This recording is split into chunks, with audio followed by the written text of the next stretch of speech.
Imana yaturinze twese. Tunashukuru Mungu alitulinda sisi sote. Dushimira Imana yarinze itorero muri rusange. Tunashukuru Mungu alilinda kanisa kwa jumla. Dushimira Imana yarinze igihugu cyacu. Tunashukuru Mungu alilinda nchi yetu. Dushimira Imana yarinze abapolisi. Tunashukuru Mungu alilinda polisi. Dushimira Imana yarinze abasirikari. Alilinda askari. Bafite akazi katoroshye. Yenye baba na kuwaka na kazi ya dushimira Imana yaturinze twese. Tunashukuru Mungu alitulinda. Twongere dukomere Imana amashimwe. Amazina yanjye yitwa Pastor Niyonzima Gervais Elias. Amazina ni Niyonzima Gervais Mababa. Sengera ahangaha kuri itorero rya Elohim International kwa kanisa hapa Elohim Ministry. Ndabakunda, Imana ibahe. Nawapenda na Mungu awabariki sana. Nk'uko umushumba bivuze ntabwo ndi butinde. Ile mchungaji amesema sitakuja wa mbere ugiye kubabwiriza. Si mimi wa kwanza ambaye naenda wahubiri. Si nanjye wa mbere ugiye kubigisha. Si mimi na wa kwanza kuwafundisha. Ahubwo twese tugiye kwibukiranya. Sote tunaenda kumbusha. Uru rugendo rugana mu ijuru. Safari ya kwenda. Uru rugendo rugana mu ijuru ruba muri cyane byinshi. Safari ya kwenda. Uru rugendo rugana mu ijuru ruba n'ibituganiza byinshi. Iko ndani ya. Ariko ibanga rimwe ni uko dufite Kristo muri twe. Sisi tuko na Kristo. Haleluya. Iyo ufite Kristo muri twe. Kristo ndani yako. Imana ukiraza. Bakagira ngo urapfa. Wanawake wa Kristo akamuhagararamo. Kristo na abandi bagapfa bagasigara. Iyo Kristo ahari urarwara bigakomera ariko Imana ikaza ikaba mu mwanya wawe. Iyo warwaye siya kukwica. Turashimira Imana yabaye mu ruhande rwacu. Sema amen. Imana yabaye mu ruhande rwacu. Imana yabaye mu ruhande rwacu. Turashimira Imana yabaye ku miryango yacu. Kwa jamaa zetu. Amen. Amen. Sema amen. Amen. Kone bene ngo amen. Abantu bageraga mu tuyima ugasanga amasura bayafunze. Watu wanafika mu nyumba ya Mungu unaona masura bali. Ariko muri ndani mu nzu y'Imana ni heza. Muimbaji anasema hatende migisha ni heza. Kunatembea baraka. Sema amen. Amen. Tujye gusoma ijambo ry'Imana. Nenda soma neno la Mungu. Cyane ko bavuze ko ndagutinda. Sana hatuta. Ijambo ry'Imana tujye gusoma. Neno la Mungu. Ndikunda cyane muri Yohana. Napenda sana hiyo na 14. Sura 14. Yohane ibice 14. Sura 14. Arahera ku murongo wa mbere. Ataanza mstari ya kwanza. Ageze ku murongo wa gatandatu. Afike mstari ya 6. Niyo magambo tugiye kuganira. Ndio maneno tunaenda ongea nayo. Yohane ibice 14. Sura 14. Arahera ku murongo wa mbere. Anaanza ageze ku murongo wa gatandatu. Aka mstari ya 6. Yego Olivier. Tusimame tuheshimu neno la Mungu. Hakuruka twubaha ijambo ry'Imana. Hakuruka ku maguru yawe twubaha ijambo ry'Imana.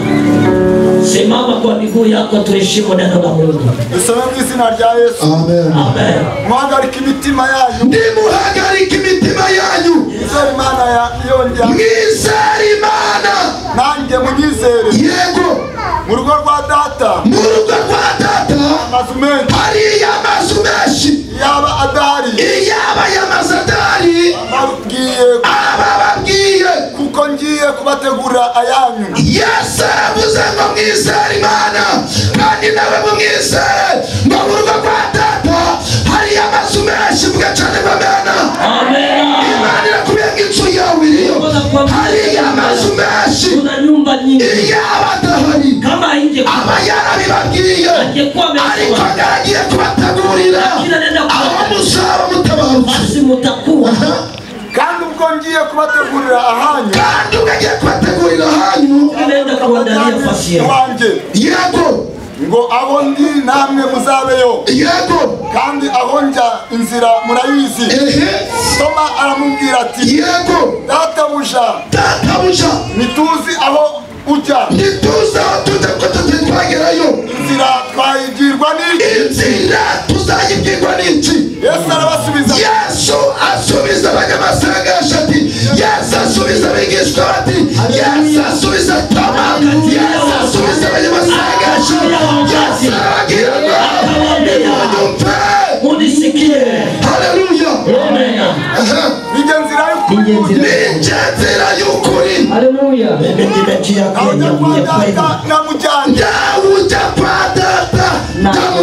Yule mwenye anaenda kwa baba na simu bebe. Mungu wabariki mjikalie.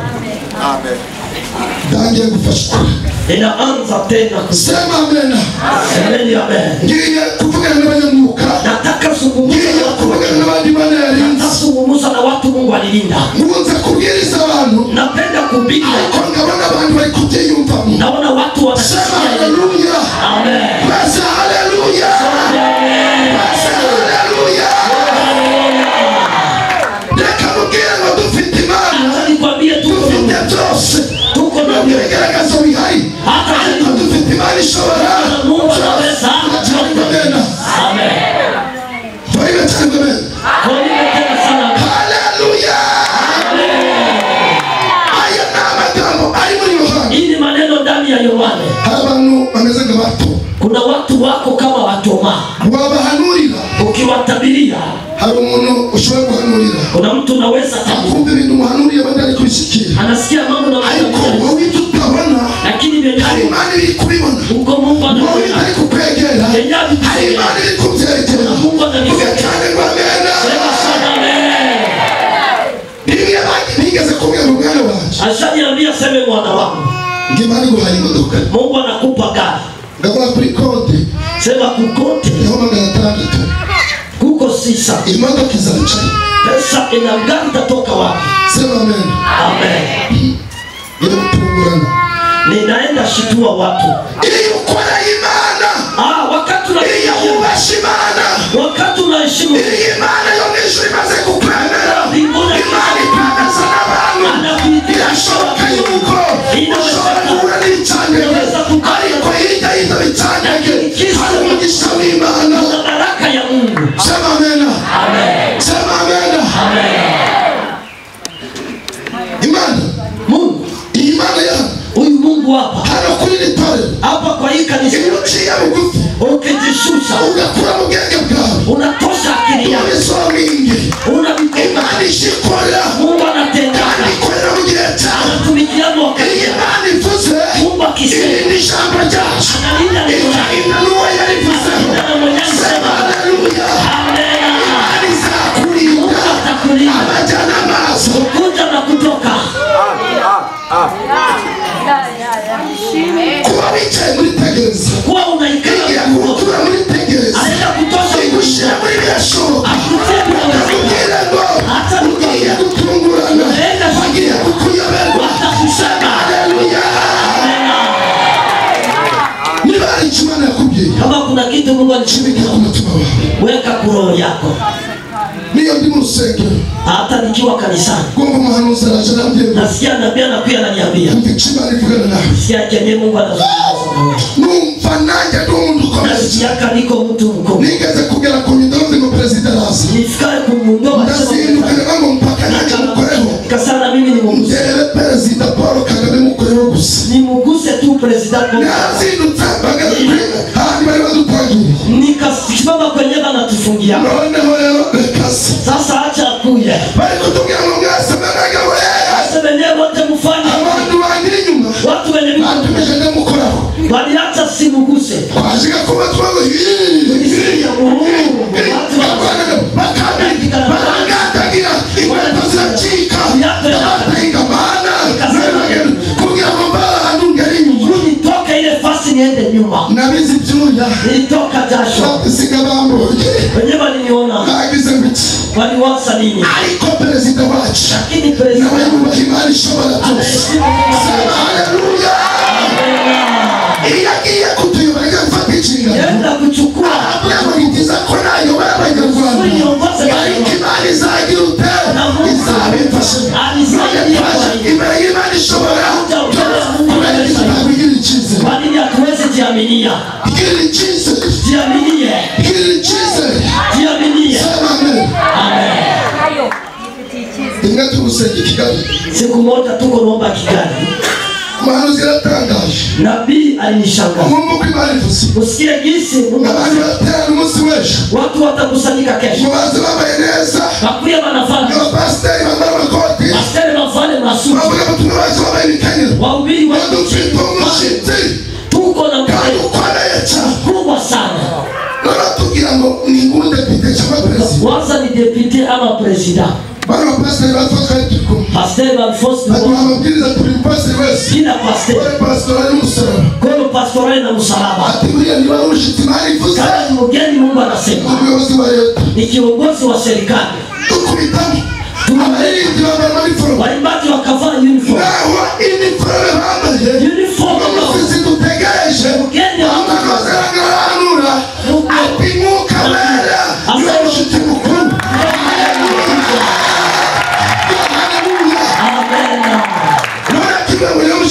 Aliposema je mgeni kuka umuntu yarinjira mtu alikuwa anaingia ni uriye njoo ule ni uriye unakega ati ni uriye mwingine anaingia sasa hanzi ndio bicaza neza sasa na kwa maana ndio bana bati sema ngambia kasema bizoro tani cha mshiti mkuru mgeni mkuu katikati yaje kuhanura alimaliza kwa tunasema kwa pastor kila nabii na pastor kila pastor basi kuzumuka wewe ndio uri mshiti mkuru ni imani shobora Mungu anaweza yote. Haleluya.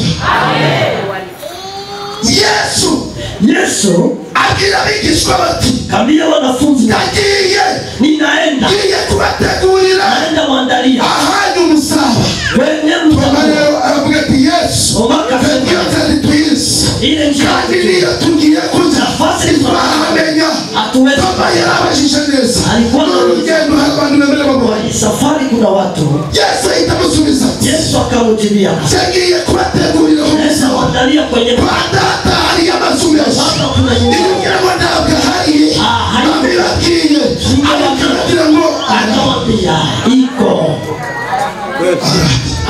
iko ndabwa ipindi arahari haiko kuresha abazima uongo manufu kugengi yakira hari yangu iko haleluya ndikubwira nyuma y'ubu buzima kisha hii maisha wewe urimo wewe ubuzima kuna maisha nyuma yo gukodesha nyuma y'inzu yawe nyuma y'imodoka yawe hari ubundi buzima kubwiza ukuri nyuma y'ubu buzima hari ubundi buzima kisha hii maisha kuna maisha aba turi kubabwirwa neza venye tuko pamoja abafite indokiringa babwirwa venye neza tuko na ile tumaini kusema nyuma yo guhanura kisha ya kutabiri nyuma yo kubwiriza kisha ya kuhubiri nyuma yo kubyara no guheka kisha ya kuzaa na nyuma yo kulea konsa kisha ya hari kunyonyesha ubundi buzima kuna maisha ingine kamutangaza myosengesho wicayeho na kuambia badata hari amazu menshi wababa kuko manyumba mengi Yesu niko kazi arimo Yesu ndio kazi Yesu niko kazi ari gukora ndio kazi Yesu imirimo yawe iri gutuma bashyiraho idapfa iyaba adahari ababitubwiye ariko Yesu ari kubikora lakini Yesu ari gutegura ahantu Yesu anaandaa ari gutegura inzu yawe Yesu anaandaa sema amen kandi inzu Yesu ari gutegura nyumba Yesu iko anaandaa ndababwira haiko hakuna uzayibamo milele na milele na milele abafite idapfa babwirwa amen venye niko na ile tumaini abafite idapfa babwirwa amen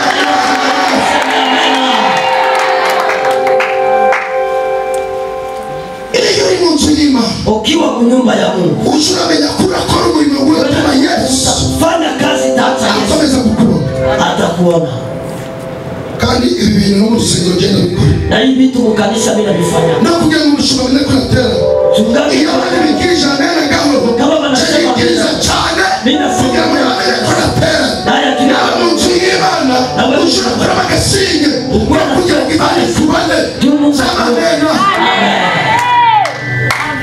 hari abantu baziga mu nzu y'Imana kuna watu wanakuya kwa nyumba ya Mungu ugasanga uko baje niko batashe jinsi wanakuya ndio jinsi wanarudia buri gihe cyashimisha Imana unajua kitu naweza furahisha Mungu kubona tuyimbaje kuona tunasifu abantu batatu kubona bahimbarisha Imana na watu wapata Imana wahicaye kwenye Mungu shagira zunguza umutati wi anatingiza kichwa ati akisema umanuka mugari mubabwire ko biri mu nzira mwambie ati umanuka mubabwire ko bigiye gusohora kwamba haleluya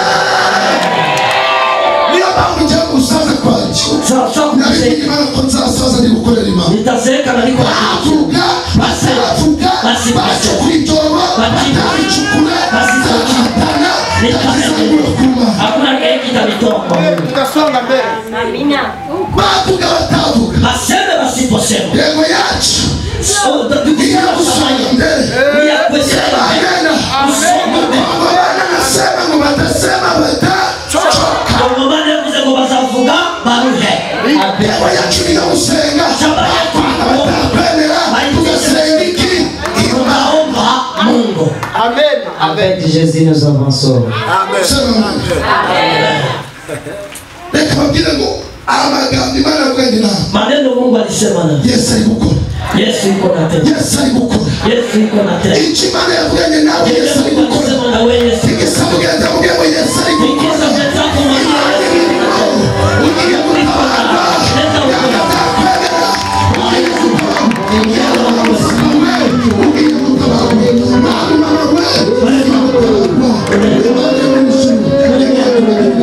Anenda kusema. Toma. Arabango. Data. Kasema baba. Kegiyuje nawe tubazi. Sisi kwenye unafenda hatujui. Yesu asubiza Toma. Yesu anamwambia ngo Data ni waramazu. Mesh. baba tuko kwa nyumba. Asubiza tawe bilahari. Jibu yako iko. Bilahari nuko. Iko kwa. Iko. Yesu ari gukora. Yesu yuko na tena. Yesu ari gukora. Yesu yuko. Leo wicaye ngo ukarambiriza Yesu ari gukora. Wa mugabo we Yesu ari gukora. Wa mugabo ufite umwana Yesu ari gukora. Ufite ibimenyetso birengeje. Yesu ari gukora. Yesu yuko na tena. Nubwo wanacecetse. Ataka muna nyama. Ariko ari gukora. Lakini Yesu yuko. Hari inzira nyinshi ari gutegura nyuma Yesu ambao wanataka. yuko Kristo ari gusenga Imana hano. Kristo akiomba. Hari n'abandi barasura bari gupanga imigambi mibi. Wachawi wanafanya. Waza gusenga hano ukabati. Ya kuomba hapo nasema. Mana ni imbere yawe. Umuhanuzi akaza akizunguza. Na pia Akibarira kuroza ariko akuye munsi. Arangiza bakabati bo. Ndio anasema. Haleluya. Alipita wapi? Tumuroge. Tumuloge. 15 ndabitanze ye. 10 Ariko nabitanga. Umuhanuzi ukuratumva mwana wa. Na pia anasema. Aliza ragutegeye. Unajua Ariko biteguye amahoro ari wakagera.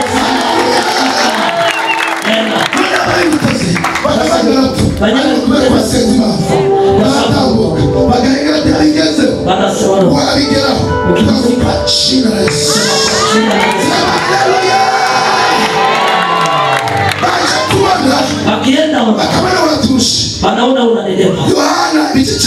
Yohana sura 9. Ni yeye.